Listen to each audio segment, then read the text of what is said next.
Hi అందరికీ! ఈరోజు మనం టైం ట్రావెల్ చేసి మన పూర్వీకుల దగ్గరికి వెళ్ళబోతున్నాం. వాళ్ళు రాళ్లని ఎలా ఆయుధాలుగా మార్చుకున్నారు, వేటగాళ్లుగా ఎలా బతికారు, ఆ తర్వాత మెల్లిగా వ్యవసాయం వైపు ఎలా అడుగులు వేశారో తెలుసుకుందాం. ఇది ప్రాచీన చరిత్రలోని శిలాయుగం, తామ్రయుగాల కథ. ముఖ్యంగా ఆర్ఆర్బీ, ఎస్ఎస్సీ లాంటి పరీక్షలకు ప్రిపేర్ అయ్యే వాళ్లకి ఇది చాలా కీలకమైన టాపిక్. ఈ డిజిటల్ నోట్బుక్ ద్వారా ప్రతి పాయింట్ని కొన్ని మెమొరీ ట్రిక్స్తో కలిపి చాలా సింపుల్గా నేర్చుకుందాం. సరే, ఈరోజు మన ప్రయాణం ఎలా ఉండబోతుందో ఒకసారి చూసేద్దాం. ఫస్ట్, అసలు చరిత్రను ఎలా కొలుస్తారు, దానికి సంబంధించిన బేసిక్స్ ఏంటో అర్థం చేసుకుందాం. తర్వాత పాత రాతియుగం నుంచి మొదలుపెట్టి మధ్య, కొత్త రాతియుగాల మీదుగా ప్రయాణిస్తూ మనిషి తొలిసారిగా లోహాన్ని వాడిన తామ్ర శిలాయుగం వరకు వెళ్తాం. ఇక చివర్లో ఇవన్నీ గుర్తుపెట్టుకోవడానికి కొన్ని అద్దిరిపోయే ట్రిక్స్ కూడా ఉన్నాయి. ఇంకెందుకు ఆలస్యం, లెట్స్ స్టార్ట్! శిలాయుగం అనే పెద్ద సబ్జెక్ట్లోకి దూకే ముందు మనం ఒక స్ట్రాంగ్ ఫౌండేషన్ వేసుకోవాలి. అదేంటంటే కాలాన్ని అర్థం చేసుకోవడం. చరిత్రను ఎలా విభజించారు, ఈ తేదీలను ఎలా లెక్కిస్తారు అనే బేసిక్స్ తెలిస్తేనే మనకు ఆ తర్వాత వచ్చే సంఘటనలనేవి క్లియర్గా అర్థమవుతాయి. ఇది చరిత్ర అనే పెద్ద బిల్డింగ్కి పునాది లాంటిదన్నమాట. ఓకే, ఈ టైం లైన్ని ఒకసారి జాగ్రత్తగా చూడండి. చరిత్రకారులు కాలాన్ని జీసస్ క్రీస్తు పుట్టుకని సెంటర్గా పెట్టుకుని రెండుగా విభజించారు.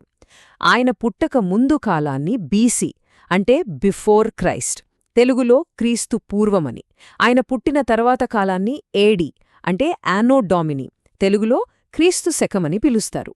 ఇక్కడ ఒక చిన్న ట్విస్ట్ ఉంది. బీసీలో మనం టైంలో ముందుకు వెళ్తున్న కొద్దీ సంవత్సరాల నంబర్ తగ్గుతూ వస్తోంది.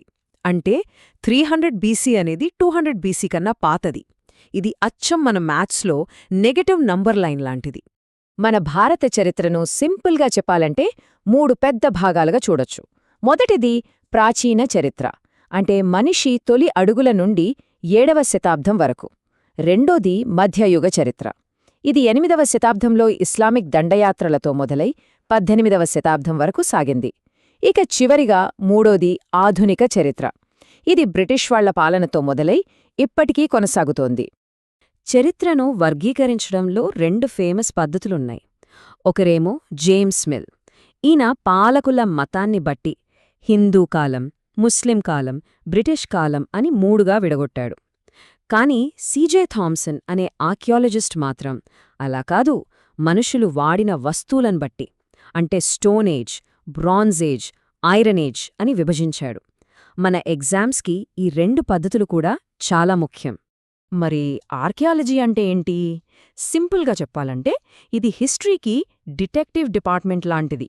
అంటే మనకు రాతలు, పుస్తకాలు ఏవీ లేని కాలంలో మన పూర్వీకులు వదిలేసిన చిన్న చిన్న క్లూజ్ని, వాళ్లు వాడిన పనిముట్లు, వాళ్లు బతికిన చోట్లు, ఇలాంటివన్నీ తవ్వితీసి వాటి ద్వారా ఆ కాలం నాటి కథను మళ్ళీ మన ముందు ఉంచడమే ఆర్కియాలజీ.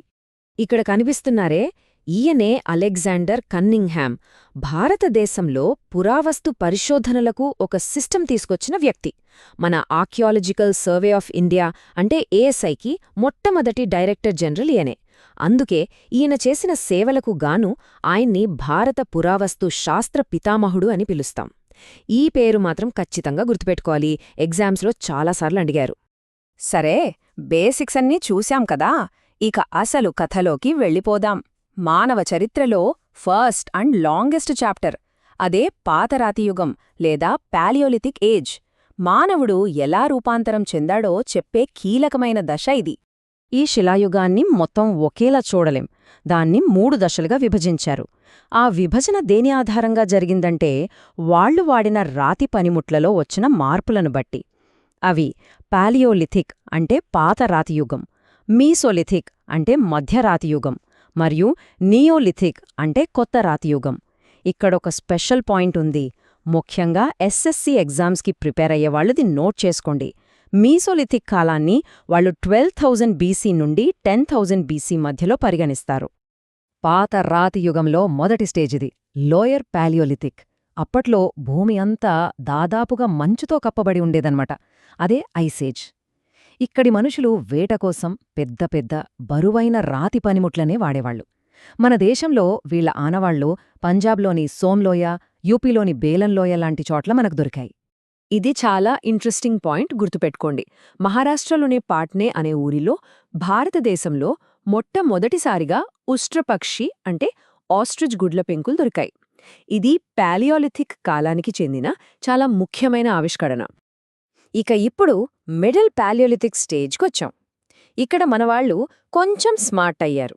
పెద్ద పెద్ద బండరాళ్ల బదులు ఒక రాయిని కొట్టినప్పుడు వచ్చే పదునైన చిన్న ముక్కలు అంటే ఫ్లేక్స్ని ఆయుధాలుగా వాడటం మొదలుపెట్టారు. దీన్నే మనం ఫ్లేక్ టెక్నాలజీ అంటాం. ఇవి సైజులో చిన్నగా ఇంకా షార్ప్గా ఉండేవి. తమిళనాడులోని అత్తిరాం పక్కంలో దీనికి సంబంధించిన ఆధారాలు మనకు దొరికాయి. పాత రాతి యుగంలో చివరి స్టేజ్ ఇది, అప్పర్ పాలియోలిథిక్. ఇక్కడ ఒక పెద్ద టర్నింగ్ పాయింట్ వచ్చింది. మంచు యుగం దాదాపుగా ముగిసిపోతోంది. సరిగ్గా ఇదే టైంలో అసలైన గేమ్ చేంజర్, మన జాతి అంటే హోమోసేపియన్స్ మోడర్న్ మ్యాన్ సీన్లోకి ఎంటర్ అయ్యాడు. వీళ్ళ ఆయుధాలు ఇంకా మెరుగయ్యాయి. మధ్యప్రదేశ్లోని భీంబేట్కా గుహలలో మనకు వీరి ఆర్ట్ స్కిల్స్కి సంబంధించిన ఫస్ట్ ఎవిడెన్స్ కనిపిస్తుంది. ఈ భీంబేట్కా గుహలు ఒక టైం మెషీన్ లాంటివి. 1957లో విఎస్ వాకన్కర్ అనే ఆర్కియాలజిస్ట్ వీటిని కనిపెట్టారు. ఈ గుహల గోడల మీద మన పూర్వీకులు వాళ్ల లైఫ్ని బొమ్మలుగా గీశారు. ఇవి ఇండియాలోనే అత్యంత పాత పెయింటింగ్స్. అందుకే వాకన్కర్ను father of Indian rock art అని పిలుస్తారు. వాళ్ళు వేటాడటం, డాన్స్ చేయటం, ఇలా అప్పటి వాళ్ల లైఫ్ స్టైల్ మొత్తం ఈ బొమ్మల్లో కనిపిస్తుంది. ఈ మ్యాప్ను ఒకసారి చూడండి. ఇది పాత రాతియుగంలో మన పూర్వీకులు ఎక్కడెక్కడ నివసించారో చూపిస్తోంది.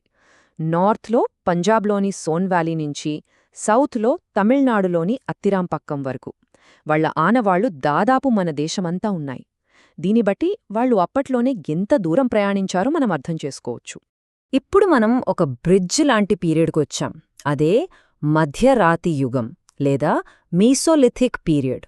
ఇది పాత రాతియుగం నాటి వేటగాళ్ల లైఫ్కి, కొత్త రాతియుగం నాటి వ్యవసాయ లైఫ్కి మధ్య ఒక కనెక్టింగ్ లింక్ అన్నమాట. మీసో అంటే మధ్య, లిథిక్ అంటే రాయి. ఈ టైంలో క్లైమేట్ కొంచెం వేడెక్కింది. దానివల్ల చెట్లు, జంతువులు పెరిగాయి. మనుషులు వేటతో పాటు పశువులని కాచుకోవడం కూడా మొదలుపెట్టారు. ఇక వీళ్లు వాడిన రాతి పనిముట్లు చాలా చిన్నగా, సూదిమొనలా ఉంటాయి. అందుకే వాటిని మైక్రోలిథ్స్ అని పిలుస్తారు. మధ్యరాతి యుగంలో వచ్చిన అతిపెద్ద విప్లవం ఏంటంటే జంతువులని మచ్చిక చేసుకోవడం. వేటాడటం మాత్రమే కాదు, జంతువులని పెంచుకోవడం అనే కాన్సెప్ట్కి బీజం ఇక్కడే పడింది. ఈ ఒక్క మార్పు మానవ చరిత్ర గతినే మార్చేసింది. ఇది స్థిరమైన జీవితానికి, వ్యవసాయానికి వేసిన ఫస్ట్ స్టెప్. ఈ ఫ్యాక్ట్ మాత్రం బుల్లెట్ పాయింట్లా గుర్తుండిపోవాలి. ఇండియాలో జంతువుల్ని మచ్చిక చేసుకున్నారనడానికి మొట్టమొదటి ఆధారం ఎక్కడ దొరికింది అంటే రాజస్థాన్లోని బాగోర్ అనే ప్రదేశంలో. ఇది ఎగ్జామ్స్లో డైరెక్ట్ క్వశ్చన్. ఈ మ్యాప్ చూస్తే మనకు మధ్యరాతియుగం నాటి ఇండియా కనిపిస్తుంది. రాజస్థాన్లోని బాగోర్ నుంచి మధ్యప్రదేశ్లోని భీంబేట్కా వరకు ఈ ట్రాన్సిషన్ ఫేజ్కి సంబంధించిన ఆనవాళ్లు దేశంలో ఎక్కడెక్కడ ఉన్నాయో మనం చూడొచ్చు. ఇక ఇప్పుడొచ్చింది అసలైన విప్లవం, అగ్రికల్చరల్ రెవల్యూషన్. అదే కొత్త రాతియుగం లేదా నియోలిథిక్ పీరియడ్.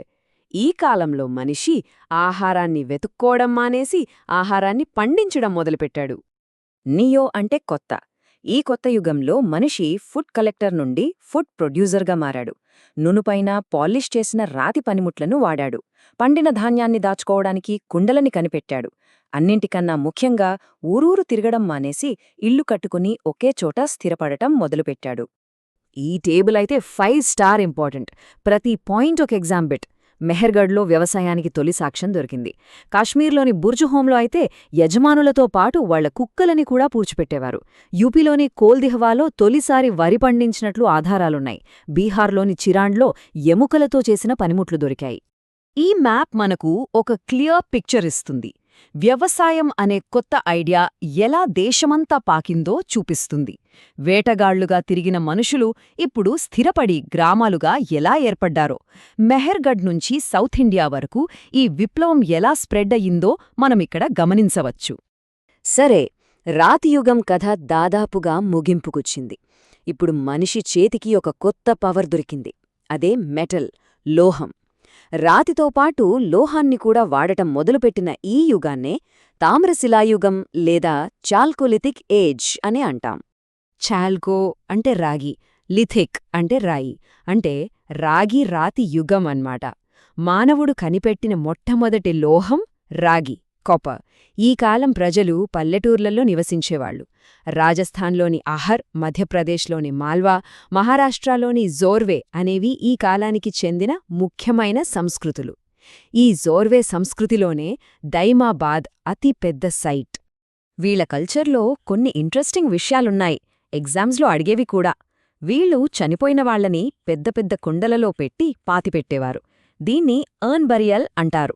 గుర్తుపెట్టుకోవాల్సిన మరో 2 ముఖ్యమైన విషయాలు: వీళ్లకి గుర్రాల గురించి తెలీదు, అలాగే కాల్చిన ఇటుకలని వాడలేదు.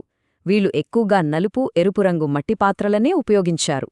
ఈ చివరి మ్యాప్లో మనం తొలిసారిగా లోహాన్ని వాడిన పల్లెటూళ్లని చూడొచ్చు. రాజస్థాన్లోని ఆహర్ కల్చర్, మహారాష్ట్రలోని జోర్వే కల్చర్ లాంటివి కాపర్ని వాడటంలో ఎలా ముందున్నాయో గమనించండి. రాతి నుంచి లోహానికి మారుతున్న ఈ కీలకమైన దశలో మానవ సమాజాలు ఎక్కడెక్కడ అభివృద్ధి చెందాయో ఇది చూపిస్తుంది. ఓకే, ఇంతసేపు చాలా విషయాలు నేర్చుకున్నాం కదా, ఇప్పుడు అస్సలు మజా. ఇవన్నీ ఎప్పటికీ మర్చిపోకుండా ఉండటానికి కొన్ని సూపర్ ట్రిక్స్ చూద్దామా? రెడీనా? Let's go! First trick, Bhagor. ఇక్కడ జంతువుల పెంపకానికి తొలి ఆధారాలు దొరికాయి. ఎలా గుర్తుపెట్టుకోవాలి? బాగోర్ అనే పదం బ్యాగ్లాగుంది గదా, మచ్చిక చేసుకున్న ఒక చిన్న పెంపుడు జంతువుని ఒక బ్యాగ్లో పెట్టుకున్నట్లు ఊహించుకోండి. సో భాగోర్ అంటే యానిమల్ డొమెస్టికేషన్. సింపుల్. రెండోది, బుర్జ్ హోమ్. ఇక్కడ యజమానులతో పాటు కుక్కల్ని పూడ్చిపెట్టారు. ఈ పదాన్ని విడదీయండి. బర్ అంటే పూడ్చిపెట్టడం, బరి. హోమ్ అంటే హోమ్, ఇల్లు. సో ఇంట్లోమే కుక్కల్ని పూడ్చిపెట్టారు, అంతే. మూడో ట్రిక్, కోల్దిహ్వా. ఇక్కడ వరి సాగుకు ఫస్ట్ ఎవిడెన్స్ దొరికింది. కోల్దిహ్వా అనే పదం కోల్డ్ అంటే చలి లాగా వినిపిస్తోంది కదా. మనకు బాగా చలిగా ఉన్నప్పుడు ఏం తినాలనిపిస్తుంది? వేడివేడి అన్నం, rice. So Koldihwa, cold rice. నాల్గోది, భీంబెట్కా. ఇక్కడ గుహలలో పెయింటింగ్స్ ఉన్నాయి. మహాభారతంలో భీముడు చాలా స్ట్రాంగ్ కదా. ఆ బలమైన భీముడు ఒక రాతి మీద కూర్చొని బెఠాయించి బెట్కా పెయింటింగ్స్ గీస్తున్నట్లు ఊహించుకోండి. Bhim plus Betka, Bhimbetka, cave paintings. ఇక లాస్ట్ ట్రిక్, పాట్నే. ఇక్కడ ఉష్ట్రపక్షి ఆధారాలు దొరికాయి. పాట్నే అనే పదం పట్టుకోవటం లేదా హిందీలో పకడ్నా లాగా ఉంది కదా. ఒక పెద్ద ఆస్ట్రిచ్ను పట్టుకోవడానికి ట్రై చేస్తున్నట్లు ఇమాజిన్ చేసుకోండి. పాట్నే, పట్టుకోవడం, ఆస్ట్రిచ్. సో చూశారు కదా, రాతి మనిషి నుంచి లోహాన్ని వాడే మనిషి వరకు మన ప్రయాణం ఎంత అద్భుతంగా సాగిందో. ఈ విశ్లేషణతో ప్రాచీన చరిత్రపై మీకొక మంచి క్లారిటీ వచ్చిందని ఆశిస్తున్నాను. వెళ్లే ముందు మీకో చిన్న క్వశ్చన్. మానవులు కనుక్కున్న మొట్టమొదటి లోహం ఏది? మీ సమాధానాన్ని కింద కామెంట్స్లో చెప్పండి. ఈ ప్రయాణం మీకు నచ్చితే ఒక లైక్ కొట్టి మీ ఫ్రెండ్స్తో షేర్ చేసుకోండి. మరిన్నిలాంటి చారిత్రక కథనాల కోసం మా ఛానల్కు సబ్స్క్రైబ్ చేసుకోవడం మర్చిపోకండి. మరో ఇంట్రెస్టింగ్ టాపిక్తో మళ్ళీ కలుద్దాం.